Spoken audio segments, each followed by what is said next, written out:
नमस्कार दोस्तों, स्वागत है आपका इस वीडियो में। आज हम लोग चौथा अनिवार्य सब्जेक्ट हिंदी देखने जा रहे हैं। जैसे कि आप लोग बहुत कह रहे थे कि हिंदी का सब्जेक्ट स्टार्ट करिए, उसका जो क्वेश्चन आंसर है वो करवा दीजिए। तो आज से हम लोग का हिंदी होंगे। इसका नोट्स भी आप लोगों को नहीं मिला है, बाकी सारे सब्जेक्ट का मिल चुके थे। तो जो भी अभ्यर्थी क्लास ज्वाइन किए हैं उनको हिंदी का भी जो क्वेश्चन आने वाले हैं वो सारा नोट्स मिल जाएंगे। और इस तरीके से हम हिंदी आपको बताएंगे कि हिंदी में बहुत सारे चैप्टर है, आप सब ने देखे होंगे। और एक चैप्टर में लगभग 10 से 12 क्वेश्चन है, लेकिन हम आपको एक चैप्टर में 1 से 2 क्वेश्चन ही करवाएंगे और वही आपको मिलेगा और उसी को आपको लिख कर आ जाना है, आपको पूरा नंबर मिलेंगे। जो भी क्वेश्चन आप भूल भी रहे हैं इस पॉइंट को आप लिख दीजिएगा तो आपको अच्छे नंबर मिल जाएंगे। तो क्या कुछ वो पॉइंट आपके लिए लिखा गया है वो सारा कुछ हम आपको बताएंगे इस क्वेश्चन में, क्योंकि हम आपको स्टार्टिंग में ही बताए थे कि किस तरीके से आपको कॉपी लिखना है, ये भी हम आपको बताएंगे ताकि आपका अच्छा नंबर आए। और जो भी कैंडिडेट अभी तक भी क्लास ज्वाइन नहीं किए हैं वो सारे कैंडिडेट आप भी क्लास ज्वाइन कर लीजिए, क्योंकि मेरा जो नोट्स है वो 5 से 7 पेज का ही एक सब्जेक्ट का है, जिससे कि आप आसानी से 2 घंटा में एक सब्जेक्ट का रिवीजन कर सकते हैं। जो अभी आपके पास कम समय बचे हुए हैं उसमें आप आसानी से इसको रिवाइज कर सकते हैं सारे सब्जेक्ट का। तो इस नंबर पर कॉल करके आप लोग क्लासेज ज्वाइन कर सकते हैं 7050872996। तो चलिए हम लोग क्वेश्चन की तरफ बढ़ते हैं। फर्स्ट जो आप लोगों का चैप्टर है वो है सूरदास, चैप्टर का नाम है। और सूरदास के बारे में हम यदि बात करें तो वो कृष्ण भगवान के बहुत ही बड़े भक्त थे, उनके द्वारा और बहुत सारी रचनाएं किए गए और वो कृष्ण भगवान के भक्ति के और भी उनमें जो भी कृष्ण भगवान को लीलाएँ हुए थे उसके बारे में भी उन्होंने बहुत कुछ लिखे हैं। तो चलिए हम लोग क्वेश्चन की तरफ बढ़ते हैं। ये इनका सारांश था, क्या कुछ थे। और इसके बारे में हम और भी बात करें तो सूरदास को हिंदी साहित्य में सूर्य भी कहा जाता है। चलिए क्वेश्चन है कि कृष्ण के प्रति अपने अनन्य प्रेम को गोपियों ने किस प्रकार अभिव्यक्त किया था। जो कृष्ण के प्रति, क्योंकि आप सबको पता है कि इस कृष्ण भगवान से जितने भी लोग थे सारे प्रेम करते थे, चाहे वो गोपी हो, चाहे गोकुलवासी हो, चाहे कोई भी हो, उनसे बहुत प्रेम करते थे। तो इस क्वेश्चन में कह रहा है कि कृष्ण के प्रति अपने अनन्य प्रेम को गोपियों ने किस प्रकार अभिव्यक्त किया था। तो आपको इस चैप्टर से जैसे ही क्वेश्चन आएंगे तो आपको पता चल जाएगा कि ये सूरदास चैप्टर से है। मतलब जहाँ पर कृष्ण भगवान, गोपी, उद्धव, ये सब शब्द आएंगे तो आपको पता चल जाएगा कि ये इस चैप्टर का है। उसमें क्या लिखना है तो उसमें ऐसे लिखिएगा, ये सब के लिए कॉमन रहेगा, सिर्फ आपको चैप्टर बदलता रहेगा। ये आप 3 लाइन आप याद कर लीजिएगा। अगर 5 नंबर का क्वेश्चन है तो इस पर आपको 3 नंबर मिल जाएगा और बाकी जो आप क्वेश्चन लिखिएगा उस पर आपको ज़रूर अंक मिलेंगे। तो उसको कैसे लिख लेंगे कि प्रस्तुत प्रश्न सूरदास शीर्षक कविता से संकलित है। इसके रचयिता सूरदास है। सूरदास श्री कृष्ण के अनन्य भक्त थे। हमने आपको बताए हैं स्टार्टिंग में ही कि सूरदास कृष्ण भगवान के बहुत बड़े भक्त थे और तुलसीदास ने रामायण भगवान के भक्त थे। तो मतलब कि राम भगवान के भक्त थे, उनके द्वारा रामायण लिखा गया था और सूरदास के द्वारा श्री कृष्ण भगवान को लेकर बहुत सारे रचनाएं लिखे गए थे। तो क्या लिखेंगे, प्रस्तुत प्रश्न। इस चैप्टर से कोई भी क्वेश्चन पूछे जाएगा ये लाइन ज़रूर लिखिएगा, इससे आपको एग्जामिनर देखकर ही नंबर दे देगा, क्योंकि इसमें शीर्षक का भी नाम आ रहा है, रचयिता का भी नाम आ रहा है और इसकी विशेषता का भी आप बता रहे हैं। तो आपको एग्जामिनर को पता चल जाएगा कि स्टूडेंट अच्छे खासे जानकार है, अच्छे से लिखा है और आपको अच्छा नंबर भी मिलेगा।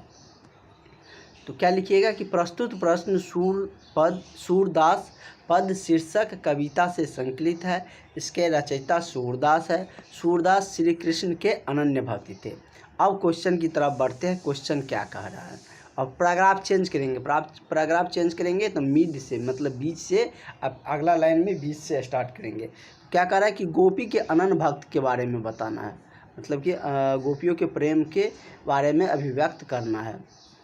तो चलिए हम लोग जानते हैं। गोपियों ने कृष्ण के प्रति अपने अनन्य प्रेम को व्यक्त किया। मतलब कृष्ण के प्रति सारे गोपियों को बहुत सारे प्रेम थे और उन्होंने इन सारे प्रेम को व्यक्त किया। किस प्रकार व्यक्त किया उसके बारे में जानते हैं। और जैसे हम लिखें उसी तरह लिखिएगा तो आपको पूरा नंबर मिलेगा, एक नंबर भी कट नहीं होगा। जैसे पॉइंट बनाकर लिख रहे हैं उस तरीके से पॉइंट में लिखिएगा। पहला पॉइंट है कि वे स्वयं को कृष्ण रूपी गुड़ पर लिपटी हुई चींटी कहती थी। मतलब एक मुहावरा टाइप का ये शब्द प्रयोग किया है आपके लेखक जी ने कि वे स्वयं को कृष्ण रूपी गुड़, मतलब आपको पता है कि जब मीठा चीज़ गुड़, मतलब आप लोग जानते हैं जिसको शक्कर भी बोलते हैं, तो उसमें वो मीठे होते हैं तो उस पर चींटी अपने आप क्या होता है लिपट जाता है, उस पर चला जाता है। तो उसी तरह ये मानते थे कि वे स्वयं को कृष्ण रूपी गुड़ पर लिपटी हुई चींटी कहती थी। गोपियों अपने आप को कृष्ण पर लिपटी हुई चींटी कहती थी। वे मन वचन कर्म और मन वचन कर्म से कृष्ण को मन में धारण किए हुए थे। मतलब वे मन से भी, वचन से भी, कर्म से भी कृष्ण को क्या किए हुए थे, सभी गोपियाँ मन में धारण किए हुए थे। इतना उनके प्रति प्रेम थे। अगला पॉइंट लिखेंगे, 2 पॉइंट हो गए। तीसरा पॉइंट हम लोग लिखेंगे, वे जगते सोते दिन रात, यहाँ तक कि सपने में भी कृष्ण का ही नाम रटती रहती थी। मतलब कि वे सोते जगते दिन रात और सपने में भी कृष्ण के ही नाम रटती रहती थी। इस प्रकार का प्रेम गोपियों को कृष्ण भगवान के प्रति थे। तो अगर आपको कहीं भी इस तरीके से क्वेश्चन आपको पूछा जाएगा, जैसे कि आपको 2 क्वेश्चन हम बता रहे हैं, यही 2 क्वेश्चन आपके लिए सफिशिएंट है। अब या तो ये पूछेगा या ये पूछेगा, किसी तरीके से पूछेगा, आप ये लिख कर आ जाइएगा, आपको पूरा नंबर मिलेगा। क्योंकि हमने सारे क्वेश्चन को कंबाइन करके जो सारांश होता है उसको लिखने का प्रयास किया है और उस तरीके से हम आपको दिए हैं। क्योंकि बुक में और आप या कहीं किसी गेस्ट पेपर से भी पढ़ रहे होंगे तो आपको इस चैप्टर में लगभग 20 से 25 क्वेश्चन देखने को मिल रहे होंगे, लेकिन उतना क्वेश्चन कवर करना अब समय है नहीं। तो ये क्वेश्चन आपका हो गया। अगला क्वेश्चन है कि उद्धव कौन थे, तो कृष्ण भगवान के मित्र थे। उद्धव के व्यवहार की तुलना किस प्रकार की गई। यदि गोपियों से रिगार्डिंग पूछेगा कोई भी क्वेश्चन, किसी भी तरीके से क्वेश्चन रहेगा, आप ये लाइन लिख दीजिएगा। गोपी और कृष्ण भगवान को लेकर रहेगा तो ये आप ये क्वेश्चन लिख दीजिएगा, ये आंसर लिख दीजिएगा, आपको पूरा में पूरा मार्क मिलेंगे। ठीक है। और उद्धव को लेकर कोई क्वेश्चन आएंगे तो इस तरह से आप लिए, यही 2 से क्वेश्चन बन सकते हैं। उद्धव को लेकर आएंगे तो क्या है कि क्वेश्चन कर रहा है कि उद्धव के व्यवहार की तुलना किस किस से की गई। मतलब उसके व्यवहार की तुलना किस किस से किया गया है, किस प्रकार का व्यवहार था उसका। इसमें भी वो ये लाइन सब में लिखेंगे। ये चैप्टर का कोई भी क्वेश्चन प्रश्न आएंगे तो ये आप लाइन लिखिएगा। इससे क्या होगा कि आपका पेज भी भर रहे हैं, एग्जामिनर आपको भरपूर नंबर भी देगा। तीन लाइन तो इसी से मिल रहा है, उसके बाद ये क्वेश्चन है उसका आंसर कर रहे हैं। तो ये तो आपको मतलब कि एक क्या हो गया, परमानेंट हो गया। तो इसको याद रखिएगा। अगर ये नहीं भी आ रहा है उसमें एक लाइन भी आप क्वेश्चन से मिलाकर भी लिख दीजिएगा तो आपको नंबर मिल जाएगा। इस तरीके से हम आपको नोट्स दे रहे हैं और हमने आपको बताए भी थे कि ये सारा कुछ ऐसे बताएंगे। साइंस में भी हमने आपको बहुत ही क्लियरली बताया है। हिंदी और संस्कृत व्याकरण में भी इसी तरीके से हमने आपको बता रखे हैं। जो भी क्लास की है उसको पता है, जो अभी तक क्लास ज्वाइन नहीं किया है क्लास ज़रूर को ज्वाइन कर लीजिए, आपको ये सारा नोट्स मिल जाएंगे। अब उतना समय नहीं है कि आप बहुत ज़्यादा क्वेश्चन करिएगा, इस नोट्स से पढ़िए, सारा क्वेश्चन आपको मिल जाएंगे। तो क्या लिखेंगे, प्रस्तुत प्रश्न सूरदास पद शीर्षक कविता से संकलित है। सूरदास द्वारा यह रचित है। सूरदास श्री कृष्ण के अनन्य भक्त थे। तो ये लाइन तो हम लिखेंगे ही लिखेंगे, इस चैप्टर से कोई भी क्वेश्चन आएंगे तो। अब क्वेश्चन क्या कर रहा है उस पर हम लोग चलते हैं। क्वेश्चन कर रहा है कि उद्धव के व्यवहार की तुलना किस किस से की गई, तो उसके बारे में लिखते हैं।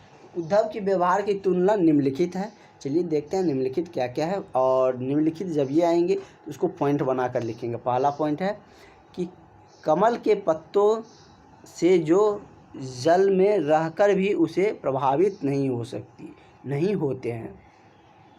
मतलब कि कमल के पत्ते से जो जल में रहकर भी जो उसमें जल रहता है वो भी प्रभावित नहीं होता, मतलब उसका प्रभाव नहीं पड़ता है। उस तरीके से उद्धव का व्यवहार था। मतलब कि जैसे कि कमल क्या होता है, मतलब कमल के पत्ते, मतलब कमल कली उसमें सुगंधित होते हैं, लेकिन अगर कोई उसमें पानी का बूंद है वो उनसे प्रभावित नहीं हो रहे हैं तो समझिए क्या कि वो उसके विपरीत है। उसी तरीके से उद्धव थे, श्री कृष्ण भगवान के पास रहते थे लेकिन उनसे बहुत ज़्यादा जिस तरीके से गोपियाँ सब प्रभावित थे, उस तरीके से उद्धव नहीं थे।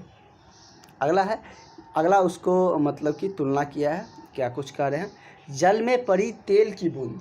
जब आप जल में तेल की बूंद दीजिएगा तो आपको पता है कि जल में तेल मिलता नहीं है, वो ऊपर में तैरता रहता है। भले ही उसका साइंस के टर्म में देखिएगा तो डेंसिटी का फ़र्क होता है, क्योंकि डेंसिटी कम होने के कारण वो क्या होता है, तैरते रहता है। लेकिन यहाँ पर अलग तरह से व्याख्या करने के समझाने का प्रयास किया गया है लेखक महोदय के द्वारा। कह रहा है कि जल में जो पड़ी तेल की बूंद से जो जल में घुलती मिलती नहीं है, उद्धव भी इसके समान है। वे कृष्ण के संग रहकर भी उसके प्रेम से प्रभावित नहीं हो सका। मतलब जिस तरीके से जल में आप तेल का जो बूंद डालिएगा तो उसमें घुलता मिलता नहीं है, उसी तरीके से उद्धव भी श्री कृष्ण भगवान के साथ रहते थे, लेकिन उसके प्रेम से क्या थे, प्रभावित नहीं थे। तो इसकी मतलब कि व्यवहार की तुलना इस तरीके से किया गया है। तो ये 2 क्वेश्चन आपके पूछे जाएंगे। तो इस चैप्टर से कोई भी क्वेश्चन आएगा, अगर गोपियों से रिगार्डिंग है तो ये ऊपर वाला लिखिएगा, उद्धव को लेकर है तो नीचे वाला लिख दीजिएगा। ये इसी में से कोई आप लोग को पूछे जाएंगे और आप आसानी से उसको करके आइएगा, आपको निश्चित ही पूरा में पूरा नंबर मिलेंगे। अगला चैप्टर हम लोग देख लेते हैं, तुलसीदास। एक क्वेश्चन और देख लेते हैं। तुलसीदास जो दूसरा चैप्टर है, तुलसीदास जी के द्वारा क्या रचित है, राम परशुराम लक्ष्मण संवाद। तो ये स्टोरी आपको पता भी है, जो भी रामायण देखे हैं उसको पता है। और कुछ ऐसे भी स्टूडेंट हैं जो मुस्लिम कम्युनिटी से उसको उन्होंने नहीं देखे होंगे, तो उसको हम बता देते हैं इसमें क्या कुछ स्टोरी थे, क्या कुछ हुआ था। तो राम और परशुराम लक्ष्मण संवाद कहाँ पर होता है, रामायण में एक ही जगह होता है, जहाँ पर सीता जी के स्वयंवर में राम भगवान के द्वारा धनुष को तोड़ा जाता है। तो वहीं पर क्या होता है, परशुराम जी आते हैं और वो सभी पर गुस्साते हैं कि किसने इस धनुष को तोड़े हैं। तो वहाँ पर लक्ष्मण और परशुराम का संवाद ज़्यादा होते हैं और वहाँ पर क्या कुछ अभिव्यक्त करते हैं उसके बारे में हम लोग जानते हैं, क्योंकि उस धनुष के टूटने पर परशुराम क्या हो जाते हैं, क्रोधित हो जाते हैं। और आपको पता है कि उस धनुष के जो सीता जी के पिता थे जनक जी, उन्होंने प्रण कह लीजिए या उसमें प्रतिज्ञा रखा था कि जो इस धनुष को तोड़ेंगे उसी को सीता जी से विवाह करना होगा। तो वो भी एक अनिवार्य थे, लेकिन परशुराम जी का कहना था कि ये धनुष तोड़ा क्यों गया। तो उन्हीं पर विवाद हुए थे लक्ष्मण और परशुराम जी के द्वारा, उन्हीं को इस चैप्टर में आपको बताया गया है। क्वेश्चन की तरफ चलते हैं। परशुराम के क्रोध करने पर लक्ष्मण ने धनुष के टूट जाने के लिए कौन कौन से तर्क दिए थे, क्यों टूटा था, ये हमने आपको बता दिया। सारांश में क्या कुछ हुए वो सारा कुछ बता भी दिए। तो परशुराम जी जब आए, जब धनुष टूट गया तो परशुराम जी को ध्वनि सुनाई दिए, तो वो आए तो उन्होंने पूछा कि किसने तोड़ा, बहुत सारे सब पे गुस्सा आए। तो लक्ष्मण जी ने धनुष टूटने पर क्या कुछ जवाब दिए, क्या कुछ तर्क दिए, उसके बारे में हम लोग जानते हैं।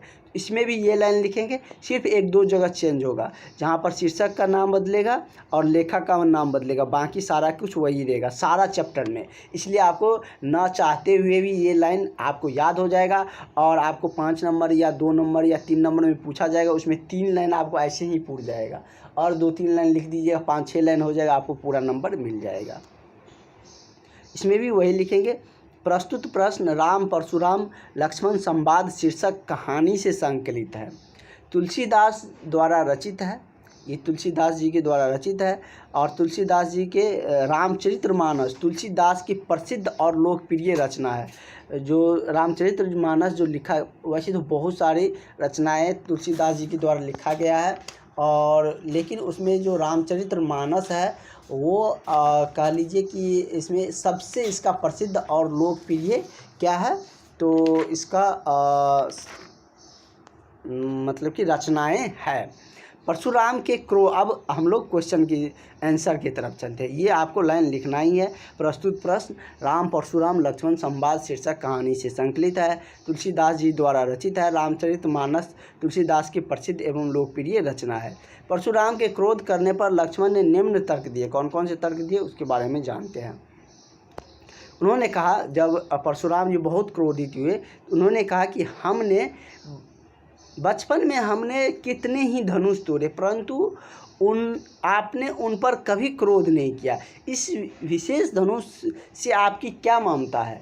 जब इस धनुष के टूटे जाने पर बहुत ज़्यादा क्रोधित हो गए परशुराम जी, तो लक्ष्मण जी ने कहा कि हम बचपन से अभी तक बहुत सारे धनुष तोड़े हैं, लेकिन उस पर तो आप क्रोधित नहीं हुए।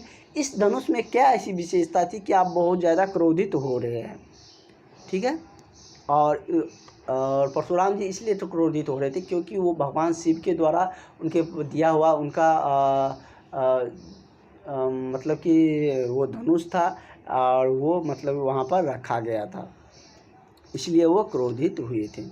अगला पॉइंट उसी के लिखेंगे, पॉइंट बना के लिखेंगे कि इस पुराने धनुष के टूटने से हमें क्या मिलता था। मतलब वो बहुत पुराना धनुष था, बहुत युगों का धनुष था। तो कह रहा है इस पुराने धनुष को तोड़ने से हमें क्या मिलता था। मतलब कि इस पुराने धनुष को तोड़ने से आपको क्या मिलना, तो हमें कुछ मिला ना आपको कुछ मिलता था। मतलब कि कहा परशुराम जी को, सॉरी कि मतलब उनको तो बहुत कुछ मिला। उनको लक्ष्मण जी को तो अपनी भाभी मिली, भगवान राम जी को सीता जी मिले धनुष को तोड़ने से ही, लेकिन परशुराम जी को कह रहे थे कि इस पुराने धनुष के बचे रहने से या टूटने से आपको क्या लाभ। अगला उसी के पॉइंट लिखेंगे, राम ने इस धनुष को छुआ ही था कि यह धनुष अपने आप टूट गया, इसमें राम का कोई दोष नहीं। लक्ष्मण जी ने तर्क दिया, ये 3 तर्क दिए और भी बहुत सारे तर्क दिए, ये 3 मेन तर्क थे कि राम ने इस धनुष को छुआ ही था कि यह धनुष अपने आप टूट गया, इसमें राम का कोई दोष नहीं है। ये मतलब कि लक्ष्मण जी परशुराम जी को कहते हैं। ठीक है, ये क्वेश्चन हो गया। एक और उसका सारांश हम आपको बता दें, किसी तरीके से भी क्वेश्चन आएंगे, ये प्रस्तुत प्रश्न वाला लाइन लिखिएगा और उसके बारे में आप लिख दीजिएगा जो क्वेश्चन पूछा जाएगा। वैसे यही 2 में से आपको मिल जाएंगे, दोनों में से कोई आप लिख कर आ जाएगा, आपको नंबर मिल जाएगा।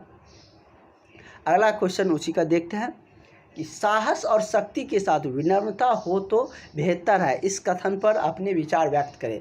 साहस और शक्ति, यदि मान के चलिए आपके पास साहस भी है, शक्ति भी है, आप सामर्थ्य है, आज के समय में आपके पास बहुत ज़्यादा पैसा है, धन दौलत है और आप विनम्र भी है तो आप बेहतर है। यदि आप विनम्र नहीं है तो आपको लोग घमंडी या बहुत कुछ समझ सकते हैं और आपका नाश भी हो सकता है। तो वही इसमें कह रहे हैं कि साहस शक्ति के साथ विनम्र हो तो बेहतर है, इस कथन पर अपने विचार व्यक्त करें।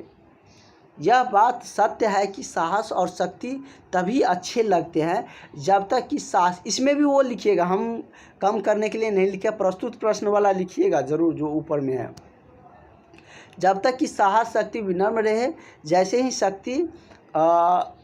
शक्तिशाली व्यक्ति उदंतता करता है या तब घमंड दिखता है। मतलब वो उदंतता करता है तो उसमें घमंड दिखता है, या बढ़ चढ़ कर बोलता है तो वह बुरा लगने लगता है। परशुराम और लक्ष्मण जी दोनों इसी के उदाहरण है, क्योंकि दोनों के पास क्या थे, साहस भी थे, शक्ति भी थे, लेकिन विनम्रता नहीं थे। जितने भगवान राम जी के पास विनम्रता थी उतने इन सब के पास विनम्रता नहीं थे। परशुराम पराक्रमी है किंतु वो स्वयं को महापराक्रमी, बाल ब्रह्मचारी, क्षत्रिय कुलनाशक ये सब समझते थे, जो कि इसका घमंडता का प्रतीक था। और लक्ष्मण जी के बारे में बात करें तो लक्ष्मण जी का साहस हमें भला लगता है कि मतलब वो बहुत ही साहसी थे। भगवान राम जी के लिए वो कुछ भी करने के लिए तैयार थे, बहुत ही साहसी थे, परंतु वह भी सीमाएं तोड़ देते थे। मतलब जब भी उसको क्रोध आते थे या कुछ भी होते थे तो वो सीमाएं तोड़ देते थे, जिससे कि उसका घमंड और कठोर और उड़नता दिखता था, जिससे धीरे धीरे वह उग्र, कठोर और घमंड हो जाते थे। तो इसका मतलब ये सारांश था साहस और विनम्रता के बारे में। तो इस तरीके से हम लोगों का 2 चैप्टर आज हो गया, हिंदी का सूरदास और हमारा जो तुलसीदास जी के द्वारा रचित है वो दोनों चैप्टर हो गया। अगला हम लोग नेक्स्ट क्लास में और 2 चैप्टर करेंगे और इस तरीके से जो क्वेश्चन आने वाला वही सब क्वेश्चन हम लोग करने जा रहे हैं। ठीक है, और इससे 40 नंबर का ही पूछा जाएगा। 40 नंबर आपको 40 या 50 नंबर का ही पूछा जाएगा। 40-50 नंबर का आपका व्याकरण से रहेगा, जो कि व्याकरण का क्लासेज चल रही है, उसका नोट्स भी आप लोगों को मिल गया है। एक बार फिर से कहते हैं, जो भी अभी तक क्लास ज्वाइन नहीं किए हैं वो सारे कैंडिडेट क्लास इस नंबर पर कॉल करके क्लास ज्वाइन जरूर कर लीजिए। आपको निश्चित ही फ़ायदा होंगे, आपको अच्छे नंबर एग्ज़ाम में आएंगे। तो चलिए मिलते हैं नेक्स्ट क्लास में, थैंक यू। और यदि आपको एडमिट कार्ड में कोई प्रॉब्लम होंगे तो आप लोग बोल सकते हैं। वैसे एडमिट कार्ड आपको रिलीज कर दिया गया है, एडमिट कार्ड आप लोग डाउनलोड भी कर सकते हैं, जो कि www.gac.com झारखंड पे आप लोगों को ये मिल जाएगी।